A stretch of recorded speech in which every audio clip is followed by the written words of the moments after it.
ሰበር ዜና በራያ ግንባር በከባድ መሳሪያ የታገዘ አደገኛ ግጭት ተቀሰቀሰ። የህወሓት የፋኖና የኤርትራ ጦር በቅንጅት ድንበሩን ያተራመሰ ዘመቻ ከፍተዋል። የአክብሮት ሰላምታችን በያላችሁበት ድረስ የተወደዳችሁ የኢትዮ ፖስት ሚዲያ ቤተሰቦች እንደምን አላችሁ? አዳዲስና ወቅታዊ ሰበር መረጃዎችን ይዘንላችሁ መተናል። በቅድሚያ ማበይት ነጥቦቹን በማስተዋወቅ እንጀምራለን። በራያ ግንባር በከባድ መሳሪያ የታገዘ ግጭት ተቀስቅሷል። በፌደራል መንግስቱና በህወሓት ኃይሎች መካከል የተከሰተው ወታደራዊ ውጥረት በተጋጋለበት ወቅት የፋኖ ኃይሎችና የህወሓት ጦር በመቀናጀት በከባድ መሳሪያ የታገዘ ድብደባ መጀመራቸው ተገልጿል። በሰሜን ወሎ ራያ ደላንታና መጋላ አካባቢ በታንክና በከባድ መሳሪያዎች እየተነጋጋ ነው። የመከላከያ ሰራዊቱ በበኩሉ ከባድ ያጸፋ ምላሽ መስጠት መጀመሩ ተሰምቷል። በዝርዝር ታዳምጡታላችሁ። በሌላ ተያያዥ ሰበር መረጃ የኤርትራ ጦር ከባድ መሳሪያዎችን ጭኖ ወደ አማራ ክልል ድንበር መድረሱ ተሰማ።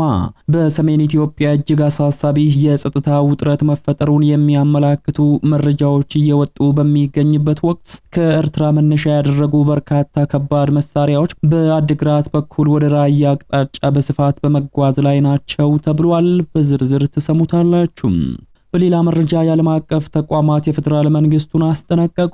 በኢትዮጵያ አደገኛ የተባለ የኢኮኖሚ ቀውስ መፈጠሩን ተከትሎ ዓለም አቀፍ ተቋማት በኢትዮጵያ ያለው ግጭት ከፍተኛ የኢኮኖሚ ቀውስ እያስከተለ በመሆኑ መንግስት ግጭቶችን በአስቸኳይ እንዲያቆም ማስጠንቀቂያ ሰጥተዋል። ሌላኛው በዝርዝር የምንመለከተው መረጃችን ነው።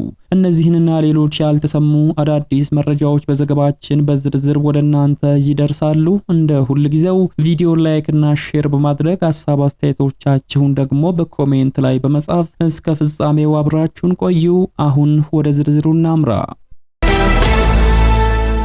በመጀመሪያም የዓለም አቀፍ ተቋማት የፌደራል መንግስቱን አስጠነቀቁ። በኢትዮጵያ አደገኛ የተባለ የኢኮኖሚ ቀውስ መፈጠሩን የገለጹት ዓለም አቀፍ ተቋማት በኢትዮጵያ ያለው ግጭት ከፍተኛ የኢኮኖሚ ቀውስ እያስከተለ እንደሆነ በመግለጽ መንግስት ግጭቶችን በአስቸኳይ እንዲያስቆም ማስጠንቀቂያን ሰጥተዋል። በኢትዮጵያ የኢኮኖሚ ችግርና የሰላም ጉዳይ እልባት እስካላገኙ ድረስ በሀገሪቱ ከፍተኛ የተባለ ስደት ይቀጥላል ሲል ዓለም አቀፍ የስደተኞች ድርጅት ገልጿል። ከኢትዮጵያ የምስራቁን መስመር ተከትሎ የሚደረገው ፍልሰት በአመት ወደ 50600 መድረሱን ያስታወቀው ዓለም አቀፍ የፍልሰተኞች ድርጅት የኢኮኖሚ ችግርና የሰላም ሁኔታ ካልተፈታ እንዲሁም ሊያደርሱት በሚችሉት ተጽዕኖዎች ምክንያት የፍልሰተኞች ቁጥር መጨመሩ እንደሚቀጥል አመላክቷል። ድርጅቱ እንደ አውሮፓውያኑ አቆጣጠር የ2026 የመጀመሪያ ሩብ ዓመትን አስመልክቶ ባወጣው ሪፖርት ላይ እንዳመላከተው ኢትዮጵያ የፍልሰተኞች ዋና የመነሻና የመመለሻ ማዕከል ሆና ቀጥላለች ብሏል። ይህ ሁኔታ የመንገድ መስተጓጎል ቀጥተኛ ውጤት ነው ያለ ሲሆን በየካቲት ወር የኢትዮጵያ ባለስልጣናት በዋና ዋና የስደት መተላለፊያ በሆኑ መንገዶች ላይ ያሰማሯቸው ኃይሎችና በጋላፊ ወቦክ ድንበር አቅራቢያ የወታደሮች መኖር ሪፖርት መደረጉ ፍልሰተኞች በሌሊት በደዌልህ በኩል አድርገው እንዲሻገሩ አስገድዷል ብሏል። ሪፖርቱ አክሎም ከኢትዮጵያ የሚወጡ ፍልሰተኞች ቁጥር ከ65200 ወደ 50600 ሲቀንስ ካለፈው ዓመት ተመሳሳይ ወቅት ጋር ሲነጻጸር 22 በመቶ ዝቅ ማለቱን ገልጿል። በጅቡቲ ኦባክ የባህር ዳርቻ በኩል የሚደረገው ጉዞ በ15 በመቶ ዝቅ ማለቱን የገለጸው ተቋሙ ይህ የሆነው ደግሞ ጅቡቲ በተያዘው የአውሮፓውያኑ ዓመት ባካሄደችው ፕሬዝዳንታዊ ምርጫ ዘመቻ ወቅት የተጠናከሩ የጸጥታ እርምጃ በመወሰዳቸው እንደሆነ አንስቷል። የህገወጥ የስደተኞች አስተላላፊ መስመሮች የነበረውን ክፍተት ሞልተዋል የሚለው ሪፖርቱ ቦራማ፣ ዋጃሌ፣ ሀርጌሳ፣ በርበራ፣ ቡራኦና ኦርጊቫን ጋር የሚያገናኙ ኔትወርኮች መስመራቸው የቀጠሉና ተግባራቸውም እንዲስፋፋ ማድረጉን አመላክቷል። ፍልሰተኞችን የመያዝና ወደ ሀገራቸው የመመለስ አደጋዎች ቢኖሩም ወደ ቦሳሶ መጓዛቸውን የሚያስረዳው ሪፖርት ወደ ሳውዲ አረቢያ ለመጓዝ ባለው መስመር ላይ ቅድመ ሁኔታ የሌለው ፍላጎት አሳይቷል ብሏል። ሪፖርቱ በኢትዮጵያና በኤርትራ መካከል ያለው የዲፕሎማሲ ውጥረት ኤርትራ እንደ አውሮፓውያኑ አቆጣጠር በታህሳስ 2025 ከኢጋድ መውጣቷን ተከትሎ በሰሜን ኮሪደር ዙሪያ ላሉ የስደት ቦታዎች ያለውን ስጋት እንዲጨምር እንዳደረገውም ገልጿል። ሪፖርቱ በማጠቃለያው ኢኮኖሚያዊ ምክንያቶች እስካልተፈቱ ድረስ ስደተኞች የትኛውንም መንገድ ቢመርጡም ወይንም በመንገድ ላይ ምንም አይነት አደጋ ቢገጥማቸውም የስደተኞች ቁጥር ከዚህ በላይ ከፍ ብሎ ሊቀጥል እንደሚችል አመላክቷል። ወደ ቀጣዩ መረጃችን ስናምራ የኤርትራ ጦር ከባድ መሳሪያዎችን ጭኖ ወደ አማራ ክልል ድንበር መድረሱ ተሰማ። በሰሜን ኢትዮጵያ እጅግ አሳሳቢ የጸጥታ ውጥረት መፈጠሩን የሚያመላክቱ መረጃዎች እየወጡ በሚገኝበት ወቅት ከኤርትራ መነሻ ያደረጉ በርካታ ከባድ መሳሪያዎች በአድግራት በኩል ወደ ራያ አቅጣጫ በስፋት በመጓዝ ላይ መሆናቸው ተነግሯል። የደረሱን መረጃዎች እንደሚያመላክቱት ትላንት በነበረው ከፍተኛ የሰራዊትና የጦር መሳሪያ ዝውውር ወቅት መድፎች፣ የጸረ አውሮፕላን መሳሪያዎችን ጨምሮ ታንኮች ተጭነው ወደ ራያ ግንባር መግባታቸውን የአካባቢው የዓይን እማኞች ተናግረዋል። በትላንትናው ዕለት በራያ ግንባር ተጭነው ከገቡ የጦር መሳሪያዎች መካከል 7 ዘመናዊ ታንኮች፣ 5 የጸረ አውሮፕላን መሳሪያዎችና በርካታ ልዩ ልዩ የከባድ መድፍና የሌሎች የጦር ተሽከርካሪዎች ገብቷል ተብሏል። እነዚህ ከባድ መሳሪያዎች በመቀሌ መስመር አድርገው ወደ ራያ መጓዛቸውን በአካባቢው ነዋሪዎችና በታዛቢዎች በግልጽ ተመላክቷል። የሰራዊቱና የመሳሪያዎች ጉዞ አቅጣጫ ቀጥታ ወደ ራያ ማነጣጠሩ በሂደት ላይ ያለው የሰላም ሂደት ላይ ጥያቄ ምልክት እንዲፈጠር ምክንያት ሆኗል። ጉዳዩን በቅርበት የሚከታተሉ የወታደራዊና የፖለቲካ ተንታኞች ሁኔታውን አስመልክተው ጥልቅ ትንታኔዎችንም እየሰጡ ነው። እንደ ተንታኞች ገለጻ ይህ የከባድ መሳሪያዎች እንቅስቃሴ ተራ የሰራዊት ማዘዋወር ሳይሆን በጥንቃቄ የተሰላ የጂኦፖለቲካና የስትራቴጂክ እርምጃ ነው ብለዋል። ኤርትራ የጦርነት ቀጠናውን ከራሷ ግዛትና ድንበር በማራቅ ጫናውን ወደ ውጪ ለማድረግና ትግራይና የራያን አካባቢዎች አዲስ የውጊያ ሜዳ ለማድረግ አስበዋል ያሉት የፖለቲካ ተንታኞች በድንበር አካባቢ ሊፈጠር የሚችለውን ማንኛውም ያልተጠበቀ የጂኦፖለቲካዊ ጫና ለመቋቋም አስቀድሞ ኃይል የማሰባሰብ እርምጃ ነው ብለዋል። በሰሜን ኢትዮጵያ የቀድሞ ውጊያ ያስከተለው ማህበራዊና ኢኮኖሚያዊ ቀውስ ገና ሳያገግም አሁን የሚታዩት እነዚህ የከባድ መሳሪያ ወታደራዊ እንቅስቃሴዎች የአካባቢውን ማህበረሰብ ስጋት ላይ ጥለዋል። ወደ ቀጣይ ሰበር መረጃችን ስንሻገር በራያ ቆቦ ግንባር በከባድ መሳሪያ የታገዘ ግጭት መቀስቀሱ ተሰማ። በፌደራል መንግስቱና በህወሓት ኃይሎች መካከል የተከሰተው ወታደራዊ ውጥረት በተጋጋለበት ወቅት የፋኖ ኃይሎችና የህወሓት ጦር በመቀናጀት በከባድ መሳሪያ የታገዘ ድብደባ መጀመራቸው ተገልጿል። በሰሜን ወሎ ራያ ደላንታና መጋለት የከባድ መሳሪያዎች ጋጋታም ተፈጥሯል። የመከላከያ ሰራዊት በኩሉ ከባድ ያጸፋ ምላሽ መስጠት መጀመሩ ተሰምቷል።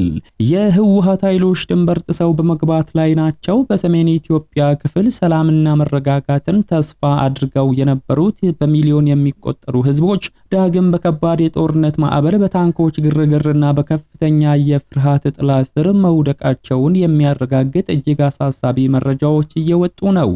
በሰሜን ወሎ ዞን ራያ ቆቦ ወረዳ በከባድ መሳሪያ የታገዘ እጅግ አደገኛ የጦርነት እንቅስቃሴዎች መባባሳቸውም ተነግሯል።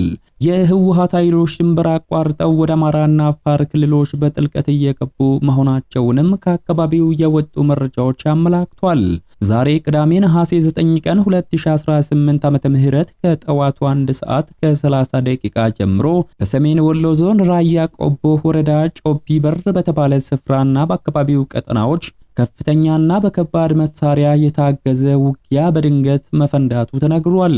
ውጊያው የተከፈተው በራያ ቆቦና በራያ አለማጣ አቅጣጫ በሚገኙ ጮቢ በርና አዲስ ቅኝ የተባሉ ስፍራዎችን ጨምሮ በበርካታ ስትራቴጂካዊ ቀጠናዎች ውስጥ በእግረኛና በከባድ መሳሪያዎች ጭምር የታገዘ መሆኑን የአካባቢው ነዋሪዎች ገልጸዋል። ግጭቱ የተከሰተው በድንገት ሳይሆን ባለፉት በርካታ ሳምንታት በህወሓት በኩል ከፍተኛ የሰው ኃይልና የጦር መሳሪያን ወደ ቀጠናው ሲያከማች መቆየቱን የመረጃ ምንጮች አረጋግጠዋል። በሌላ በኩል የመከላከያ ሰራዊትም ወደ ስፍራው ከፍተኛ ኃይል ይዞ በመግባቱ ምክንያት ሁለቱ ኃይሎች በቀጥታ መጋጨታቸውም ተነግሯል። በራያ አካባቢ በተፈጠረው የከባድ መሳሪያ ጥቃት ላይ የህወሓትና በአካባቢው የሚገኙ የፋኖ ታጣቂዎች በመተባበር የፈጸሙት እንደሆነም ነው የተነገረው። እስካሁን ባለው ሁኔታ ውጊያው አሁንም ተባብሶ የቀጠለ ሲሆን በሰዎች ህይወት በንብረትና በማህበራዊ ኑሮ ላይ የደረሰውን አጠቃላይ ጉዳት መጠን ለጊዜው በውል ማወቅ አልተቻለም። በጉዳዩ ላይ ከስፍራው ተጨማሪ ማብራሪያ የሰጡ የመረጃ ምንጮቻችን እንዳረጋገጡት በራያ ቆቦ ከተማና ዙሪያዋ ከፍተኛ የጸጥታ የትራንስፖርት እገዳዎችም ተጥሏል። በከተማዋ የባጃጅና የመኪና እንቅስቃሴዎች ሙሉ በሙሉ እንዲቆሙ የተደረገ ሲሆን አሽከርካሪዎች ባጃጆቻቸውን አስገብተው በቤት ውስጥ እንዲቆዩ በይፋ ትዕዛዝ ተሰጥቷል። ይህ እገዳ የተጣለው የዞንና የወረዳ የጸጥታ አካላት ከፌደራል ፖሊስ ጋር በመሆን በከተማዋ ድንገተኛና አስቸኳይ የደህንነት ውይይቶችና ስብሰባዎችን በማድረጋቸው ምክንያት ነው ተብሏል። የከተማዋ ነዋሪዎች ከገበያና ከመሰረታዊ እንቅስቃሴዎች በመታቀብ በከፍተኛ ስጋት ውስጥ ሆነው የሁኔታውን መቀያየር በመጠባበቅ ላይ ይገኛሉ። በሌላ ግንባር የህወሓት ጦር አባላት ወደ አማራ ክልል ድንበር ጥሰው መግባታቸው የተሰማ ሲሆን በአማራ ክልል ደላንታ ወረዳ ፀሐይ መውጫ ተብሎ በሚጠራው እጅግ ስትራቴጂካዊ አካባቢ የህወሓትና ተባባሪ ታጣቂዎች ሰርጎ መግባትና የግጭት ስጋት መፍጠራቸው ተነግሯል።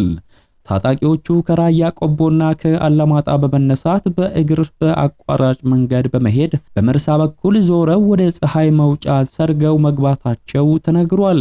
ከ1 እስከ 5 ባሉ አነስተኛ ቡድኖች በመከፋፈል የሚታይ የጦር መሳሪያ ሳይዙ በሌሊት ጉዞ በማድረግ ወደ ስፍራው እንደገቡ ነው የተነገረው። በፀሐይ መውጫ ለታጣቂዎቹ የሚሆን የጦር መሳሪያ በጋማ ከብቶች ማለትም በአህያ፣ በበቅሎ፣ በግመልና በፈረስ ተጭኖ ወደ አካባቢው የማድረስ ስራ በስፋት እየተከናወነ ነው ተብሏል። ይህ ስልት ህወሓት ከ3 ዓመታት በፊት በሰሜኑ ጦርነት ወቅት ይጠቀምበት የነበረውን የሰርጎ መግቢያ ዘዴ ዳግም እየተጠቀመበት ይገኛል።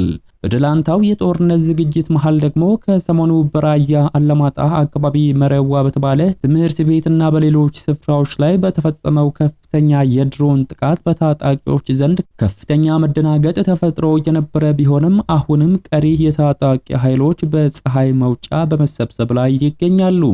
ነዋሪዎችም ተኩስ ሳይጀመር ነገሮች በሰላም ይፈቱ በማለት በከፍተኛ የፍርሃት ጥላ ስር ይገኛሉ። በሌላ በኩል በአፋርና በትግራይ ክልሎች አዋሳኞች በሚገኙ ስትራቴጂካዊ የመጋለ ተራራማ አካባቢዎች ያለው ሁኔታ እጅግ አሳሳቢ ደረጃ ላይ ደርሷል። የፌደራል መንግስትና የህወሓት ኃይሎች መካከል ወታደራዊ ውጥረቱ በጨመረበት ወቅት ከባድ መሳሪያ የጫኑ የህወሓት ኃይሎች ድንበር ጥሰው ወደ አማራና አፋር ክልል መግባታቸውን ቀጥሏል። መጋለ ተራራ ለወታደራዊ እይታና ለከባድ መሳሪያ ጥቃት እጅግ አመቺ የሆነ ከፍተኛ የጂኦግራፊካዊ አቀማመጥ ያለው በመሆኑ ሁለቱም ኃይሎች ቦታውን ለመቆጣጠር የሚያደርጉትን ፉክክር ውጥረቱን በከፍተኛ ሁኔታ አባብሶታል። ታጣቂዎቹ ምሽግ በሚቆፍሩበትና ስትራቴጂካዊ ቦታዎችን ለመያዝ በሚንቀሳቀሱበት ወቅት አልፎ አልፎ የሚሰሙት የተኩስ ልውውጦች ማህበረሰቡን ድንጋጤ ላይ ጥለዋል። የተወደዳችሁ የሚዲያችን ቤተሰቦች ለሰዓቱ ያዘጋጀንላችሁ መረጃዎች የተከታተላችኋቸውን ይመስሉ ነበር። ከሰዓታት በኋላ በሌሎች አዳዲስ መረጃዎች ዳግም እስከምንገናኝ በያላችሁበት መልካሙን ሁሉ ተመኘን።